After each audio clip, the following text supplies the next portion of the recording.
அரிசி நூடுல்ஸ் நம்ம இன்றைக்கி செய்ய போகிறோம். இதை தண்ணி வச்சுக்கிறோம். தண்ணியில் இந்த அரிசி நூடுல்ஸ் போட்டு நம்ம வேக வச்சு எடுத்துக்கிறோம். அப்படியே எடுத்து இதை நம்ம உடைக்க தேவையில்லை. அது தண்ணி சூடாக அதுவே தானாக்கி இறங்கிடும். இது அப்படி நீட்டாகவே இருக்கட்டும். இதில் நம்ம 1 டேபிள் ஸ்பூன் அளவுக்கு கொஞ்சம் எண்ணெய் ஊற்றிக்கலாம். 1 டேபிள் ஸ்பூன் உப்பு போட்டுக்கிறேன். உப்பு போட்டுட்டேன். உப்பு கொஞ்சம் எண்ணெய் போட்டுட்டேன். அப்படியே இது வேகட்டும். பாருங்கள், கொதிக்க இது அப்படியே கீழே இறங்கிடும். அதனால் இதை உடச்சி விட தேவையில்லை. கொஞ்சம் அழகாக வேக வச்சு எடுக்கலாம். போது வெந்துட்டு பாருங்கள், நல்லா வெந்துருச்சு. தண்ணி வடிகட்டின மெட்டணும் தரலாமா? கொஞ்சம் வேக பொறிச்சு எடுத்துக்கலாம். சுத்தமாக கொஞ்சம் உப்பு சேர்த்துக்கலாம். உங்களுக்கு பிடிச்ச மசாலாலாம் சேர்த்து கொஞ்சம் கறியை வறுத்து எடுத்து வச்சுங்க. உங்களுக்கு என்னென்ன மசாலாலாம் போட, கொஞ்சம் உப்பு கொஞ்சம் மிளகுத்தூள் போட்டு இதை பொறிச்சு எடுத்துக்கலாம். நீங்களும் உங்களுக்கு பிடிச்ச மசாலா போட்டு பீஃப் அவிச்சிட்டு விட்டு வெட்டி கொஞ்சம் மிளகுத்தூளும் உப்பு போட்டு இதை வறுத்து எடுத்துக்கலாம். இது தண்ணி ஒரு பாத்திரத்தில் மாற்றி நம்ம வச்சிடலாம். இது இப்படி இருக்கட்டும். திட்டமாக நம்ம ஒரு 2 டேபிள் ஸ்பூன் எண்ணெய் சேர்த்துக்கலாம். அப்படியே இல்லை பொடியாக நறுக்குன கொஞ்சம் பூண்டு சேர்த்துக்கலாம். பூண்டு நம்ம நறுக்கி போட்டுக்கிட்டோம். மீடியம் சைஸ் வெங்காயத்தை நம்ம வெட்டி போட்டுக்கலாம். ஒரு கேரட் நம்ம போட்டு இதை வதக்கிக்கலாம். கேரட்டு அழகாக இதை வதங்கட்டும். வச்சுன்னா ஒரு 10 பீன்ஸு சேர்த்துக்கணும். நம்ம கேரட்டு பீன்ஸு சேர்த்து நம்ம இதை அழகாக வதக்கி எடுத்துக்கலாம். ஒரு 50% இருந்தால் போதும். நம்ம அழகாக வதக்கி எடுத்துக்கலாம். கொஞ்சம் கேப்சிகம், கொஞ்சம் க்ரீன் கலரு, ஆரஞ்சு கலர் சேர்த்துக்கலாம். கூட மிளகாய் சேர்த்துட்டு நம்ம அழகாக கிண்டிக்கலாம். அப்படியே கொஞ்சம் அழகாக வதங்கட்டும். வதங்கிட்டு நம்ம ஃப்ரெஷ்ஷாக அரைச்ச தக்காளி பழத்தை சேர்த்துக்கலாம். பெருசாக இருந்தால் 1 தக்காளி பழம் சேர்த்துங்க. மீடியம் சைஸில் 2 தக்காளி பழம் சேர்த்துங்க. தக்காளி பழம் ஃப்ரெஷ்ஷாக அரைச்சி சேர்த்துக்கிட்டு ரொம்ப நல்லாயிருக்கும். இல்லைன்னா நீங்கள் தக்காளி சவுஸ் சேர்த்துங்க.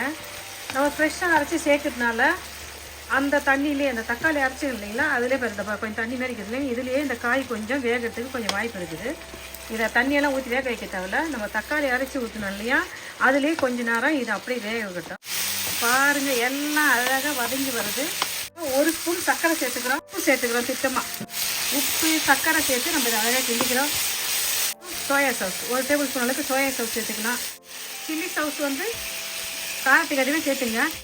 1 table spoon soya sauce, 1 table spoon chilli sauce சேர்த்துக்கிறேன். உங்களுக்கு காரத்துக்கு அதிகமாக நீங்கள் சேர்த்துங்க. மாறாத இருக்கும். அதுக்காக தான் நான் சர்க்கரை சேர்த்துக்கிறேன்.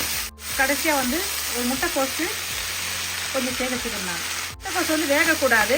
அதுக்காக தான் நம்ம கடைசியாக சேர்க்குறோம். கேரட்டு பீன்ஸு அந்த கேப்சிகம் எல்லாமே வதங்கிடுது. அந்த முட்டைக்கோசு மட்டும் நம்ம கடைசியாக சேர்த்துட்டா அது வதங்கினா போதும். சும்மா லைட்டாக அதை வதக்கி விட்டுருவோம். அது வேகாத இருக்குது. ரொம்ப வேகாததுன்னா நல்லது. ஒரு 20-25% முட்டைக்கோசு இருந்தால் போதும். நம்ம போட்ட எல்லா காய்கறியும் ஒரு 50% வந்துடுச்சு. இப்போ இது கூட நம்ம ஃபைனலாக நம்ம ஸ்ப்ரிங் ஆனியன் போட்டு நல்லா கிண்டிக்கலாம். இந்த ஸ்ப்ரிங் ஆனியன் முட்டைக்கோசும் வேகவே கூடாது. ஒரு 20% லேசாக வதங்கினா போதும். அழகாக மிளகு பொடி நம்ம அழகாக தூணு மாரி போட்டுக்கலாம். மிளகு பொடியெல்லாம் காரத்துக்கு எதுவே நீங்கள் மிளகு போட்டு வைக்கிங்க. அவ்வளவுதான். வாங்க நம்ம சாப்பிட்லாமா? வாங்க, எல்லாம் ரெடி ஆகிடுது. ஓகேங்க. இதில் இருக்கிற மசாலா, உப்பு, காரம் எல்லாமே உங்கள் விருப்பப்படி இருக்கணும். உங்கள் விருப்பப்படி சேர்த்துங்க. அதிகமாக ஆக்கிக்கலாம், இல்லை கம்மி பண்ணிக்கலாம். போதும், இதோட லெவல் போதும். பாருங்க, நம்ம நூடுல்ஸ் எடுத்து நம்ம அழகாக தண்ணியெல்லாம் வடிகட்டிட்டு அழகாக வச்சுக்கிறோம். சூப்பராகிடுது. எடுத்து நம்ம அழகாக இதில் கொட்டிக்கலாம். கூட நம்ம பொரிச்சு வச்ச அந்த பீஃபை நம்ம அழகாக இதில் கொஞ்சம் சேர்த்துக்கலாம்.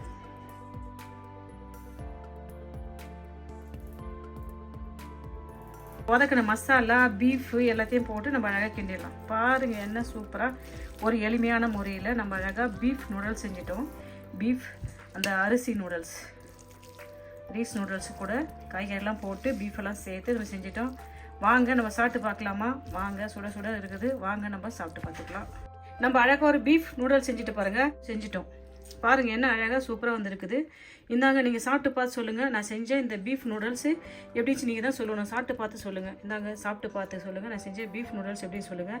இந்த வீடியோ உங்களுக்கு பயனுள்ளதாக இருக்கும்னு நினைக்கிறேன். யூஸ்ஃபுல்லாக இருக்கும்னு நினைக்கிறேன். நீங்களே இதே மெத்தட் செஞ்சு பார்த்துட்டு நாங்கள் செஞ்ச இந்த பீஃப் நூடுல்ஸ் எப்படின்னு சொல்லுங்கப்பா. இந்த வீடியோ உங்களுக்கு பிடிச்சிருந்தா லைக் பண்ணுங்கள். உங்கள் ஃப்ரெண்ட்ஸுக்கும் ஃபேமிலிக்கும் தெரிஞ்சவங்க சொல்லி எனக்கு சப்ஸ்கிரைப் பண்ண சொல்லுங்கள்.